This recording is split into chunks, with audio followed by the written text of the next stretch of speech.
So guys, welcome back to another video. Now today we got quite a lot of work to do. I got to fit a new drive shaft because my drive shaft's got a lot of play in it as it started knocking yesterday. So I've managed to get a new genuine Ford drive shaft from BD.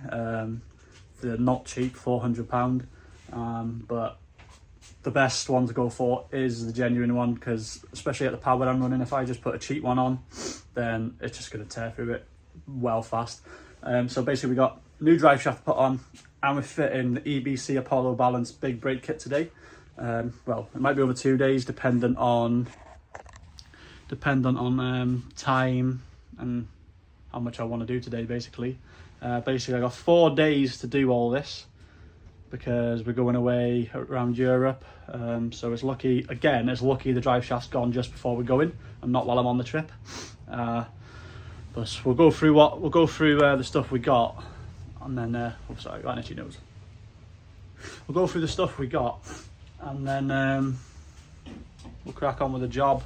I have to hold the phone today, I'm sorry. I do have a GoPro which we'll be using on the trip, but for some reason when I'm recording inside it's not a very good picture, so we're just going to stick to the phone for now.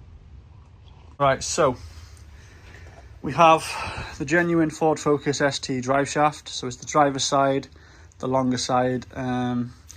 So I think it's just three parts to undo. So it is the bolt here, 13mm. There's 2 bolts holding this on. I'm not quite sure what that is yet. I'll tell you that once I get to it.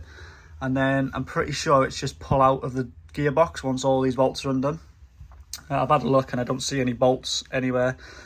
There's going to be like a seal or something on this, I'm guessing. So I'll have to be careful of that. Coming on to the brake kit. So we got the EBC racing brakes. They are, as you can see, size comparison to my hand, they are pretty damn big. So they're 4-pot calipers. We've got the EBC yellow stuffed pads. So that's what we're going to be using. Might be a bit squeaky, I'm not sure. I know some of them do squeak, but I'm not sure if it is these ones. We've got the adapter plates to fit the calipers, because obviously the old calipers are a lot smaller and the bolt-on holes are different, so you have to mount it to these. We're going to be doing a brake fluid flush because we're changing all 4 corners. We've got all 4 corner EBC braided brake lines, so we've got the new fluid to go with that. We've got some yellow stuff. We've got some yellow stuff pads for the rear as well. So it comes as a full package. All the bolts, spacers and stuff like that, because I think you need spacers when doing this part to make sure you get this lined up perfect with the disc. I have seen a video on it. So what else we got? Yeah, we got our plates to hold the pads into the caliper. So we got our 2-piece rotor discs just down here. I'll show you them once we get them out, once we've got the drive shaft in. We're going to do the drive shaft first. So obviously if you've got a drive shaft problem, then the first part of this video is going to be good for you to sort out. I had no vibration on the steering. Normally that's the first thing to happen, you get vibration when you're accelerating. I have none of that, it's just literally come loose. I've already undone the bolt, so I can't show you the play what I mean. You'll pull the drive shaft, just give it like a wobble back and two, and if it is moving quite a bit and up and down, then obviously you know you've got quite a lot of play. I think there's meant to be a little bit of movement, but not as much as I've got. So yeah, we'll crack on now and we'll get this drive shaft changed over. Right, so join me just under the car. So there's 2 bolts, there's one there and one, I'll try and point so you can see them there. There's one here and one up there, so they're holding on the bearing. So I need to undo those 2. They're 10mm. I'm getting blinded with the sun. And in there, that's a 13mm. Sometimes they can be jammed quite hard in there, but mine came out easy because it's been out in the past, well, recently. So I'm going to go ahead now, see how hard these 2 are to undo. And then I think the drive shaft's ready to come out pretty much. I might have to undo track rod end maybe, or bottom arm. I'm not entirely sure. But we'll undo them 2 middle ones and see if I can get it out. I doubt it though. Right, so we've got the old drive shaft out now. So yeah, it's a 13mm holding the front part in, 2 10mm holding the bearing in, and then just get a little pry bar. There'll be like a little lip on the edge. Try not to hit the seal. So just get your little pry bar there and just like you can twist it against the gearbox and this little lip, and it'll push it out. Once that first bit's popped out, you can pull the whole thing out. Just put something under, because the gearbox oil will come out. And I spoke to BD, and they said the gearbox oil to go back in is 75W90. So you can either get that from them, or they said Halfords. So that's where Abby's going to go now and grab me some gearbox oil. I'm going to get this one whacked in. The only difference I can notice, like, in wear is let me show you with the. So there's a little bit of play in this end one here. I can't get to do it right there. So you can hear that. I'm thinking maybe that's got to be it. Only other thing I can notice is that's a lot more loose as well. And that bearing feels alright though. Doesn't feel that bad. There's play in that one, whereas this one's solid. There's literally nothing in that, so we'll go ahead now, put this one back on, get it all where it needs to be, and then I can start on the brakes. So comparing my two drive shafts, the way I heard the way you can tell it's genuine is if it's got these little notch things in them here. Aftermarket ones are just like oval, but there is slight differences in these two.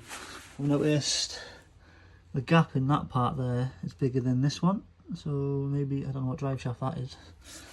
And this is bigger than this, so I don't know, maybe that's an RS one. Who bloody knows? It's the only differences though, I think. Them two look the same. Maybe that's a bit longer maybe. But yeah, we're going to whack the new one in now. Right, so the drive shaft is now located back in the gearbox. Oh, when you're doing it, you just want to be careful of there's a seal like around the gearbox hole when you put it in. Try not to pinch it or anything, just line it up nice and it'll slide in. It'll just slide in nice.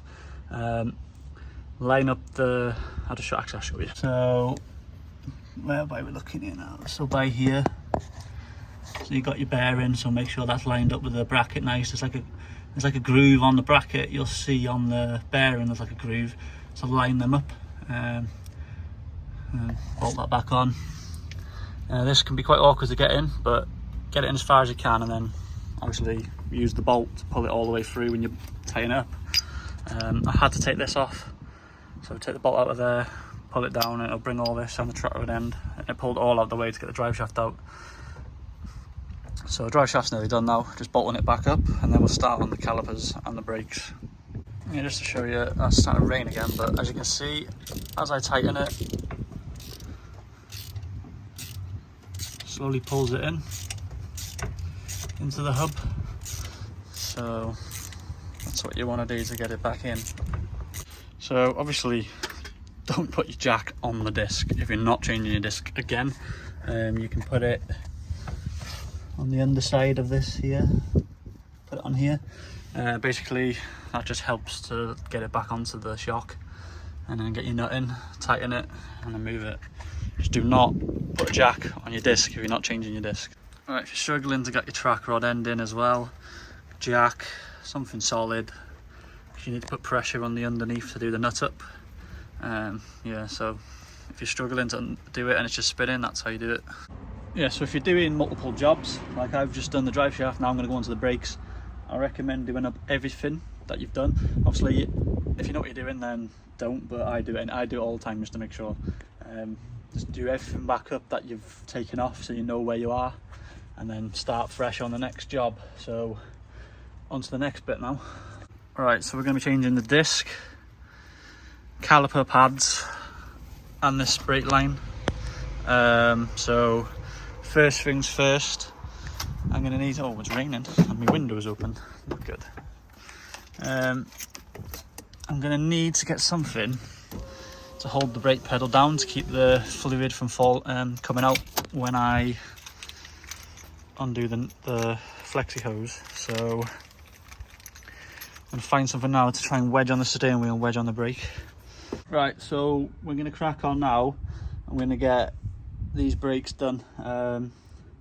One thing I need to not damage is my spriget ring for the wheel, so I need to get that off without damaging it, otherwise the wheels won't go back on. And the only other thing is I hope these new brakes fit inside my bowler wheels, but they should do because they're a different fitment to standard, so fingers crossed they fit. So what we're going to go ahead and do is I'm going to get this caliper off first. I'm going to get it out the way, get the disc and that off, get everything cleaned up, and then I'll crack the hose off and get the hose changed over. I've left the hose off, obviously I haven't put it back on from the other job. The only other thing I've got to do on the drive shaft job now is fill the gearbox back up. Only a bit came out, so but we'll do that later on because I haven't got the stuff at the minute and I need to bleed these brakes and everything. So we're going to crack on now and get this caliper off first. So these are the little bolts that hold the caliper on. Obviously if you're keeping the original calipers, then you want to clean these up and give them a copper grease before you put them back in, this metal bit here. Alright, so I've got my caliper off. Obviously if you're not changing it, don't let your hose hang like this, like hook it up here somewhere, your caliper, but I'm changing all of it so I don't give a shit. So now the carrier bolts, there's one here and here, so we're going to undo these two to pull the carrier off and then we'll be ready to get the disc off. So these two bolts at the back for the carrier, 15mm, and you're going to need a breaker bar probably to get them off. Minded, they're very tight. Right, so we got the old disc off now. Pretty easy, there's no screws holding it on, some cars do. Just literally turn the wheel and give it a whack on the back. Right, so now I need to clean all this up because this is looking quite rusty. So we're going to give this a clean to the best of my ability, and then I'll probably give all this a clean up while I'm here. And I managed to get the sprocket ring off without breaking it. Obviously just hammered the disc and this fell off. So we're going to go ahead now, get that clean, and we can start getting some of this goodness on. Alright, so I'm going to whack this disc on now. Yeah, so this is the disc we've gone for, EBC floating rotor. I'm going to whack it on the car now. I do advise to clean it with brake cleaner before you put it on, which I'll do it once it's on because Dylan is just bringing me the brake cleaner now because I forgot to buy some. But we'll get this attached to the car, obviously right and left. So we're doing the right hand side, so got the right disc. So let's go and attach this bad boy. So we've got the bracket on now. Torque settings for this is 100 Newton meters. I'll leave a link to the instructions in my bio if you want to find out all the torque specs. I'll tell you as I go through the video, but that's 100. There's a nut on the back. What I've had to do is, so when the disc's on flat, caliper's on there, to get it like perfectly in the middle of the caliper, got to put a washer in between there to space it out. I watched some guy on YouTube and that's what he did. So there's a washer there, and that's perfect gap now when I put my caliper on with the disc. So the pads will be even each side. Right, so we've got the new calipers on now. The bolt there for the braided line, 20 Newton meters. We have copper grease top and the bottom of the pads, obviously because going on these sliding things here on the metal bit, so they slide in there. And now we just got to secure them in place, and that's this one pretty much done. Alright, so it's literally now to hold it in, this black thing, this black spring compressed thing,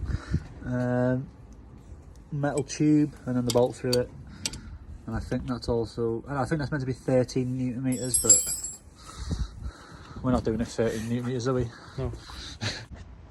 Yeah, so these are now on. Obviously I need to bleed them. I've got to do the rear brakes, pads and braided brake lines. So we've got the brake lines under here. They're just by here. So we've got them fitted as well. I'll just show you the other side. So mine, the wheels are very dirty, but the size of them getting there now, they look beautiful. So we get the other wheel on, get them all locked up, do the rears, and then tomorrow we'll get it all bled, because my dad's going to come and help me with that bit. Right boys, so we got the new drive shaft on, 2 front brakes now done. Just take a look at it, the wheels are a bit dirty, but yeah, so that's the front brakes. The lines, discs, calipers, all that good stuff, that's all on. New drive, oh, pardon me. Fucking dying. New drive shaft on the driver's side. There was definitely a lot of play. I felt the other side and there was no play at all, compared to what this side was rattling and mad, and now it's solid. So that 100% has to be my knocking noise.